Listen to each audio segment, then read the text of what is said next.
All right, we're going to jump to this story from Fox News. Okay. God is non-binary. Texas Dem nominee Talerico's past remarks on abortion, race, and gender draw scrutiny. If you have gone to his X page and looked at anything 2020 or previous, it is a treasure trove of basically memeable stuff. From Fox News, while running as a moderate with bipartisan appeal, Texas State Rep James Talerico, who defeated Rep Jasmine Crockett for the Democratic Senate nomination, has a history of making controversial statements on matters of race, religion, gender, border security, and beyond. With Talerico in the national spotlight for the first time, many commentators and strategists are resurfacing some of his past remarks. Among them is a 2021 video of Talerico at the Texas House floor in Austin opposing a bill to ban men from women's sports and claiming that God is non-binary. God is both masculine and feminine and everything in between. God is non-binary, said Talerico, adding, trans children are God's children made in God's own image. A self-identified Presbyterian seminarian, Talerico cast many of his political stances in the Christian and biblical language. However, while speaking on a January episode of The Ezra Klein Show, Talerico appeared to equate Christianity with other religions, including Hinduism and Islam. I believe that Jesus Christ reveals that reality to us, but I also believe that other traditions reveal that reality in their own ways, with their own simple structures. And I've learned more about my tradition by learning more about Buddhism, Hinduism, and Islam, and Judaism. And so I see these beautiful faith traditions as circling the same truth about the universe, about the cosmos, he said. He's not a Christian. Yeah, I don't think some sort of like religious relativism. Yeah, it is definitely relativism. I identify with it. I'm agnostic generally. I enjoy like good things from different cultures and religions and faith, but that I would never call myself a Christian. I mean, what a debasement and devaluation of the religion to claim that I am if I don't truly believe it. Yeah, I mean, look, you can have your own opinion on religion. You can have your own opinion on other religions. You can have your own type of understanding of spirituality and stuff. But if you're going to call yourself a Presbyterian, you probably should, take the tenets of that religion seriously. Otherwise, you're just not serious about religion, which again is fine. But when you try to pass yourself off as a Presbyterian minister, I think they said he was. Oh, is he actually? So he actually practices? I think so. I always he's a wonder, seminary. I tend to be, unless you are somebody who is deeply into your religion, politicians being religious always feels a lot of time as if it's something that they put on as part of their voter demographic, depending on, their party and stuff like that. Yeah, so a seminarian means that he's gone to school about it. He's supposed to have an understanding of the theology. He's got to be wrong because I was reliably told by Ariana Grande that God was a woman. So you were? She might be right about that. She might be right. But you could be two things could contradict and both be true when it comes to the spirit realm. It's wild. Yeah, I mean, definitely can't be Presbyterian and also Hinduist. Yeah, Hinduism. I mean, these things are there are things in certain religions that are exclusionary of other religions. Like you can't be a Christian and say, oh, the Hindus got some stuff right when it comes to spirituality. Like the basic tenet of being a Christian, whatever your denomination is, you believe that Christ is the Son of God and that he died and was resurrected. And that was like the payment for sin. That's how human beings, that all human beings are fallible, all man sins, and Christ paid the ultimate price for your sins, right? If you don't believe that, or you believe something in addition to that or whatever, you're not actually a Christian. I will counter a little bit because I think that Christianity in the beginning was an amalgamation of different beliefs, like different stories, and then they created a unified story. So like we could do that with all the religions of earth to create a new religion. You are welcome to believe that, but Christians don't. Well, they compiled a bunch of books, and I'm not a theologian. Like I said, I mean, particular thing. The only point that I'm making, like I said earlier, like people can have their different opinions on religion, but if you call yourself a Christian, that's what you're saying. You're saying, I believe these things and I don't believe these other things. They are exclusionary. So you can have whatever belief you want. And I'm not trying to say that you shouldn't. But what I am saying is that you no longer are Christian once you add these other things into it. You become something else because there are religions that are exclusionary. If you're a Muslim, you believe that Muhammad is God's last prophet. If you add anything else to it, you are no longer an actual Muslim. You don't believe in Islam. You believe that Muhammad was the perfect man and the things that Muhammad said were actually true. And if you say, well, Muhammad was wrong on something, well, then you're not actually a Muslim. You believe something other than Islam. And that is an exclusive ideology. Anything else means that you don't believe that thing. You know, the most depressing part about politics is it turns existential and theological discussions into a total bummer.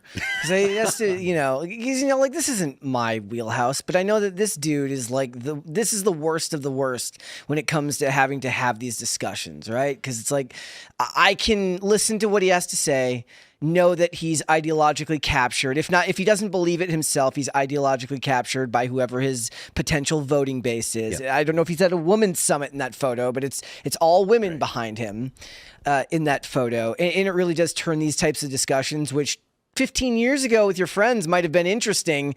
Now it's all a basis of finding political power. Yeah. That's just a bummer. And I mean, that's really where these kind of debates belong, right? They belong, they're theological debates, and you can have theological debates with your friends. You can talk about that, amongst yourselves, or, you can go to, you can debate philosophy and stuff. But when you're taking an established religion and wearing it like a skin suit and saying, oh, well, I kind of believe these things, but in front of this crowd, I'm going to say things like God is non-binary, which is completely not true, right? Like the idea of God being non-binary, God is pretty clear about what God is. Just because God made women doesn't mean God is a woman, or God is both. Like that's you're wrong. Ariana Grande, she said. Exactly. God is a woman. But yeah, like these religions have a serious history, and they have an understanding of themselves that Talerico is just basically using in a way to attract votes. For the record, he earned his Master of Divinity degree from Austin Presbyterian Theological Seminary. Yeah. So he is a Master of Divinity. He's the one, if I remember correctly. He is the Master of Divinity. That's right. He's the one, if I remember correctly, that was involved in on late night TV, and they didn't give Jasmine Crockett the same amount of time, so there was a segment pulled. Yeah, he's the guy that got it over Crockett. And now Jasmine Crockett's blaming Republicans for cheating. So literally, there's an equal time rule where if he gets time on one of the night shows, Jasmine Crockett is supposed to get an equal amount of time. She didn't get that time, and now she's decided she's going to blame Republicans for the cheating, even though it was clear that it was Talerico and I think it was Jimmy Kimmel. Colbert. Yeah. Talerico and Colbert. Yeah, they kind of colluded to make it seem like, oh, look, Trump's out to get this interview. We couldn't even show it on TV, so we have to give it to you on YouTube. So it bypasses all the FCC rules. FCC. They also haven't they haven't enforced those rules in ages. Yeah, and look, Jasmine Crockett was kind of a clown show, anyways. Her first video ad when she announced her campaign was just her in the center of a room and kind of spinning, and it was interposed with all these clips of Donald Trump just saying that she's low IQ. Like, that is the worst advertisement that I could possibly imagine. It's like, oh, Donald Trump says you're low IQ. Donald Trump says you're low IQ. Just over and over. The current president of the United States calling you a dummy, and you think that is a good advertisement. What you're doing is proving that the president is right. Yeah. I'm doing a quick look too here at the focus and the emphases of the seminary here, according to ChatGPT. And so what we're finding is Austin Presbyterian Theological Seminary, it's described here as emphasizing ministers who are preparing to engage in justice, inclusion, and community service. So a big social justice emphasis and inclusivity, affirming stance on LGBTQ and inclusion, and ordination, right? So we're talking about, bringing in that group into actually ordained pastoral roles and supporting the full participation of this community in church leadership, right? And then interfaith engagement, like we saw with the Hinduism and all that. So this would really represent, it's kind of interesting. I went to seminary. I've got a master's in the history of Christian thought from Trinity Evangelical Divinity School. And one of the things I was very interested in were the movements in the early 20th century among the liberal theological liberalizers, right? And it's really very much like what we're seeing today, and this is a manifestation of it, of wanting to drop all the things that might be, say, offensive about the religion, or maybe offensive to some modern views of science. It's really interesting where things have gone on that, because people are much more open to the ideas of the supernatural and miracles and things today than they were just 30, 40 years ago. But when you go back, you see how they were trying to adapt to those trends in their society, and to say, well, let's get away from the idea of miracles. Was Jesus really born of a virgin birth? Did he really walk over all these things? These are myths and stuff. And then what you do instead is you focus on things like social justice, or the good things that the religion can do, because you no longer really have any more actual historical or symbolic content, right? And so I think this is what we're seeing here with Talerico, is that that's just an extension of that. And so now we have full DEI in religion. And just as we were looking at it in video gaming or film or everything else, it's not appealing to very many people. Yeah. And this is exactly what happened with the mainstream denominations, is the more they went this direction, the more they lost interest, because either Christianity is true or it's not. Yeah. So they try to justify faith kind of using science because they don't believe it anymore. And now they're coming up with like these different various DEI type beat things to weave in there to kind of replace what they now think is like mythology. Yes, if you go back to the 1920s, in particular, there was a movement because science showed that nature was just unbroken chain of cause and effect. There was a big move away that miracles could even be a real thing, right? God didn't intervene, right? And so, well, what do you do if you're going to try and be a Christian, but you no longer believe God intervenes, right? Well, the only thing you can push towards is, well, let's do good things in society. Let's be on this good cause or that good cause. And this, in a lot of ways, is an extension of that. And the connection there is with Presbyterian Church USA, which was a very big part of that movement at that period of time. Why do you think it is that people are more open to the supernatural and miracles now than they were before? Wow, that's a great question. I think it's for a number of reasons. For one thing, I actually think the broader easier access of communication that we have. I mean, there's much more open discussion, and so it's much easier just to talk about taboo subjects, right? Whereas before, if you go back to the 1980s, just people didn't talk about these things. Even in, say, like a church Bible study, if you were reading a passage where Jesus heals, it'd be some brave person to say, hey, who's had answers to healing, a prayer for healing? And then suddenly all these people would start talking about it. But even in church settings, they didn't always feel comfortable talking about some things sometimes, because they felt like this is really out there. It's very marginal, right? And that just goes to show about how common cultural values really start shaping what people feel free to talk about. I also think, going back to, there's a fantastic a video of a presentation in Oxford by a scholar named Craig Keener.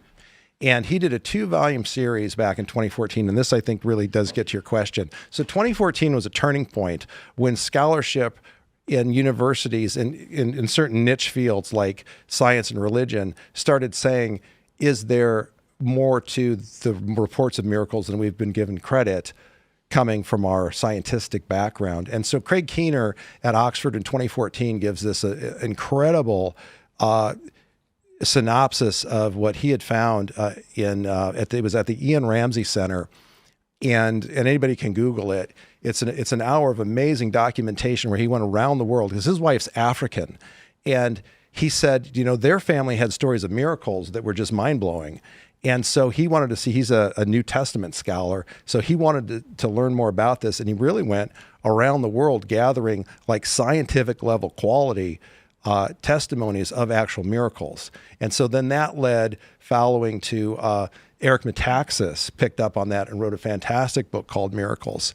And I think it's really grown since then. There's been some high-powered academics in this field. Candace Brown, I think she's at the University of Indiana, took this subject up, and they took it up seriously, right? To say, what are people really reporting in their experience of answered prayer? And now we've seen things like a person like Lee Strobel appearing on Tucker Carlson's show. I mean, it's gone really, that momentum has really moved where people are asking these questions openly. What I was thinking about systems, I mentioned systems earlier. Like people are like, if we get rid of glyphosate, it'll fix. You know, how come my cause isn't creating the effect I expect? Miracles can't happen because but you realize like systems, we're in a larger system than we can perceive. And there may be a cause outside of human perception or unmeasurable with current tools. That's prayer may be doing. I mean, that's my personal take on it, that it very much the interconnected nature of the fabric of reality is apparent at this point. I mean, if you study space-time and you've watched Nassim Haramehn's stuff on the source child proton, you know that we're in this like web of density that's interconnected, you know, interfering with itself at the speed of light, transmitting information. So I'm all on board. But I didn't learn that until internet video. Before internet video, I was very skeptical about all of it until I saw some evidence of like, what the bleep do we know? Remember that kind of like cheesy documentary that came out about quantum? It was quantum physics. Yeah. You know, that was my first answer to your question, Brett. This is my take on it. Why are people more open to the supernatural? Because quantum physics. And then the mainstreaming of quantum physics in 2007 through the internet video and all the thousands of people now talking about prayer, but their own version of it. Well, it's an exciting time to be alive. I mean, it's a great point. When you go from a worldview where you just think everything's like a mechanistic system, which goes back to the philosopher Descartes, right? But the idea is everything's a mechanistic system and there's no room for anything but the gears, right? And then you switch from that to understanding quantum physics, and now you have a very believable, I'm going to say, platform through which a omniscient, omnipotent being could very easily interact and engage our universe. Thanks for checking out this clip from Timcast IRL. Make sure to watch the show live Monday through Friday at 8 p.m. Subscribe to this channel, and we will see you all there.